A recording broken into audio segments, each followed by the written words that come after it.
一样很高兴为你们介绍我们公司另外一款那个炸鸡排的专用粉。那这一支呢，炸粉我们在业界大家都叫它叫做脆皮鸡排。脆皮鸡排来讲的话呢，这几年它是比较流行。传统的炸鸡排来讲的话，是裹干粉下去炸的。那这几年呢，由于两个连锁系统还蛮红的，一个就是所谓的3Q， 另外一个是派克脆皮鸡排，他们就是利用所谓的酵母浆粉下去做一个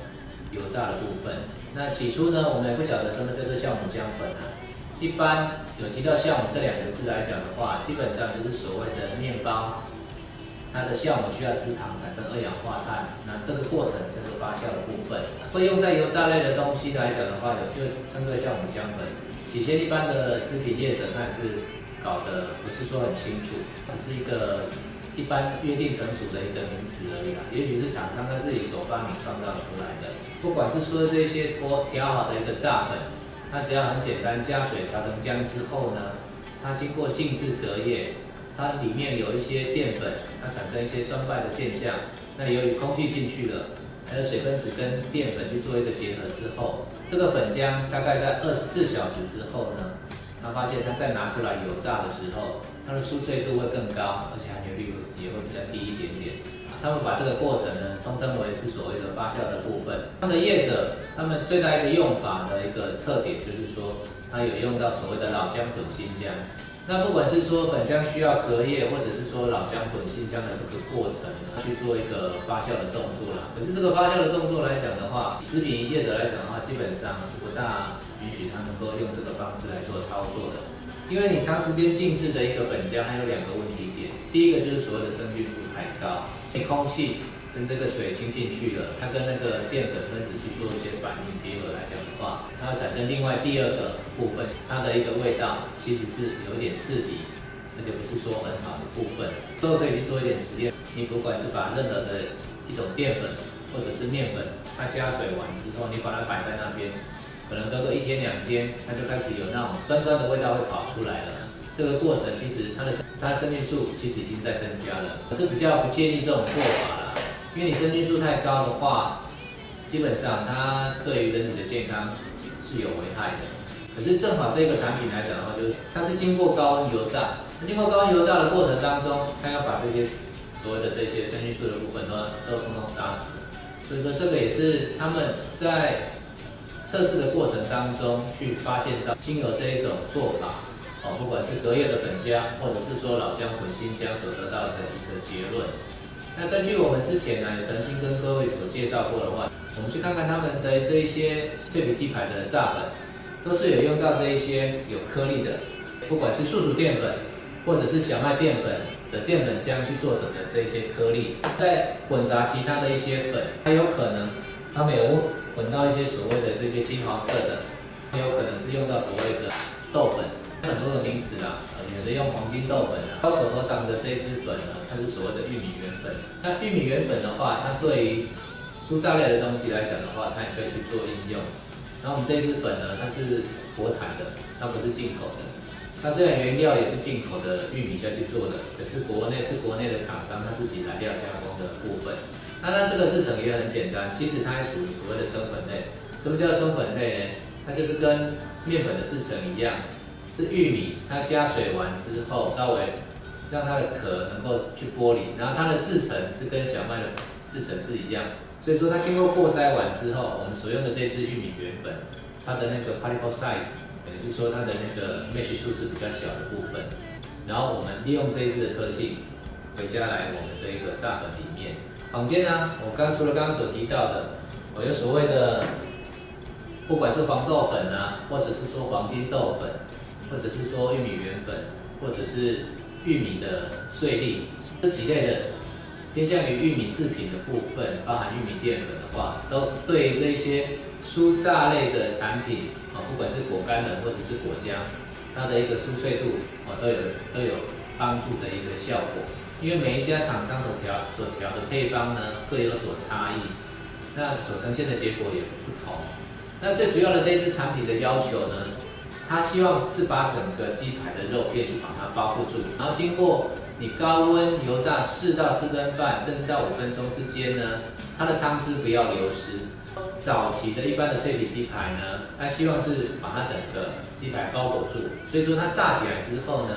通常没有帮客户呢去做一个剪的动作。有的有剪啊，剪了之后怕皮肉分离。脆皮鸡排粉呢，随着各家所调整的配方不同呢，那它有千奇百怪的一个做法。那我常常讲到，就是说最简单的事情其实是最难的，因为各家所拿到的原料，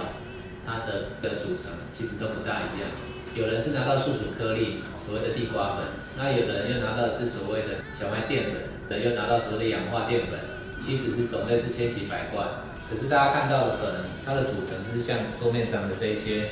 主颗粒一样，其实不容易能够分得清楚。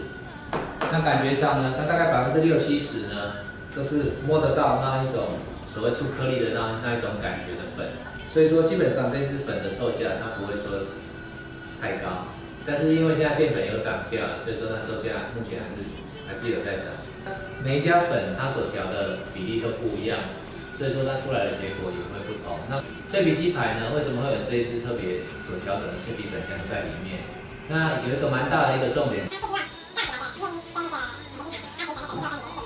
这是第一点。第二点，又不希望它的含硫率太高。第三点，希望它的酥脆度能够好一点点。所以说，这些有很多种粉都可以调在里面。每一种粉、每种淀粉，它复水完之后的一个特性也不同。所以说，它所组合起来的百分比，那就是千奇百怪。基本上，这种粉它不大需要加所谓的红酸地在里面，也就是所谓的泡打粉。因为它如果是说加了太多的泡打粉在里面来讲的话，它在产气的时候又容易把那个面衣里面的空气往外推，只是因为空气还有它需要产气的过程当中，去把那个皮往外推的时候，那相对而言，鸡排里面还有汤汁，汤汁也容易往外冲，水汽往外冲的时候，这时候就很容易形成一个皮肉分离的现象。而且当它如果把它冲破的时候，鸡排里面的汤汁流出来的时候太快。那等于就是说，它炸起来的时候也会变得太干。那鸡排炸起来的时候要是太干的话，它的口感就没有那么好了。这个产品呢，比到后面就只有比2点：一个果浆完之后去炸起来，它一定会随着时间跟空气接触，它一定会慢慢回潮。所谓的回潮的话，就是说它会变软。各家的一个脆皮鸡排粉呢，比它变软的速度，哪一家能够比较慢一点点，它的效果就会比较好。那第二个就是说，它的含硫率不能太高，尤其是果浆的粉，任何一种淀粉、面粉，所有的这些粉体都可以加到里面来。就是因为所有的配比都可以加进里面来，它的组成就是千奇百怪。这种粉只有试了之后才知道它的感觉到底是对还是不对。我们就看它炸起来的时候，除了回潮的速度慢，它的含硫率还要低。另外第3点的话就是说，它的酥脆的感觉，网站上的目录所特别介绍的这3支的脆皮鸡排粉，它有的比较偏向于薄脆，有的比较偏向于酥脆，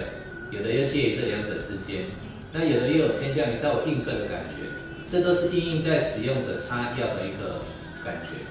如果你的希望是你炸起来之后是希望顾客他可以马上现吃的话，那我们就建议这个皮呢，你要稍微选一点点薄脆酥脆的感觉，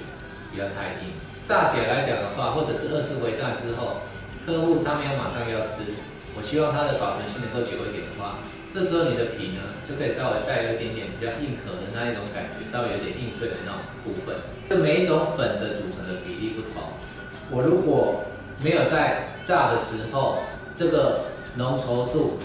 它会随着时间拉长，它会有点分层的现象。使用者呢，他在炸第2片的鸡排的时候，他可能还要再稍微搅拌一下，把它的粘度值再稍微拉起来一下。那因为每一种淀粉，尤其是像一些再来米粉、糯米粉或者是马铃薯淀粉，它的比重是比较重，所以说静置完之后，它会慢慢的往下沉，会在搅拌之后再蘸鸡排下去炸。然后这次在调粉浆的时候呢，有一个需要注意到的特点。一般的脆皮鸡排呢，它需要裹的浆是比较稠一点。这个粘稠度呢，当你加完水调成浆之后，你把鸡排拿下来，拿进来沾裹的时候，你如果拉起来呢，通常它会滴3到5秒。如果滴得太快，代表是太稀了，都滴不下来。代表这个粉浆也太稠了，你可以去增减一下你的水的量跟粉的量。其实太稠是补一点水，太稀你就补一些粉，就是这样子可以去做一个调整的。你可以大概以1个礼拜为周期，这个粉你觉得太稀或者量太少的时候，你可以继续加粉下来调。不过会有两个关键点产生。鸡排本身都有腌制，它腌制完之后呢，它有带有咸度，还有调味的部分。然后这些调味液的话，都会跑到我们的粉浆里面。你一直加粉，一直加水，还有鸡排一直裹，它到后面呢会产生两个现象，一个就是说会太咸了，或者说它的味道太重了，因为它有一些腌制液都已经沉淀在底下来了。然后第二个部分就是说吸附性，这个炸粉的种类不同，你如果没有去做一个更新的动作来讲的话，炸到后面呢，很可能你的品质会跑掉了，而你却不知道。这个部分呢，就是使用者他必须特别注意到的地方。所以说我通常建议我们的客户呢，你大概1个礼拜的量，呢，你就把这一些就把它 waste 掉了，就不要了。你下一次你要那个开始营业的时候再调一波新的。基本上呢，你就不用一次调太多，你够你需要的量的一个裹粉粉的量就可以了。然后我们今天所示范的呢，是我们公司所调的3支脆皮鸡排粉。那这3支呢，各有它不同的特色。那我们等一下做的一个测试就是说，它的一个吸水的比例，我们先从1比0.6先试起。我们先调到鸡排最适合的一个稠度来做烹炸。它唯一不能够炸的呢，其实是像一些炸鸡腿、鸡翅、棒棒腿之类的呢，因为它需要有膨胀剂在里面，而且烹炸的时间是拉得比较久。那像这一些一样炸的时间也是2到5分钟之间的这一些东西呢，它不需要面衣裹得太厚，效果会比较好，它的酥脆度更能够拉起来。所以说这一次在应用这一支脆皮鸡排的一个果浆炸粉的部分呢，所需要注意到的地方。那我们现在就来加水调香。